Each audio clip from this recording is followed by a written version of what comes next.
Bureau chief Ejaz Ahmad Tahir Awan रियाज Saudi अरब से अफसोसनाक खबर शामिल करते हैं। रियाज की मारूफ अदबी, फलाही, सियासी, दीनी, मजहबी और कारोबारी शख्सियत शमशाद अली सिद्दीकी के बरादर निस्बती brother in law Ayaz Ahmad उर्फ भैया कराची के एक निजी अस्पताल में कज़ाई इलाज से इंतकाल फरमा गए।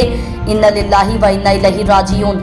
खबर की मज़ीद तफसीलात के मुताबिक मरहूम के हाथ के अंगूठे की कामयाब सर्जरी एक प्राइवेट अस्पताल में हुई और कामयाब ऑपरेशन के सिर्फ 15 मिनट के बाद अपने खालिक की हकीकी से जा मिले। वो तवील अरसे से शुगर के मर्ज में मुब्तला थे और कई साल तक वो रियाज में भी मुलाजमत के सिलसिले में क़याम पजीर रहे। मरहूम ने अपने सोगवार खानदान में 2 बेटे, 1 बेटी और 1 अहलिया सोगवार छोड़े हैं।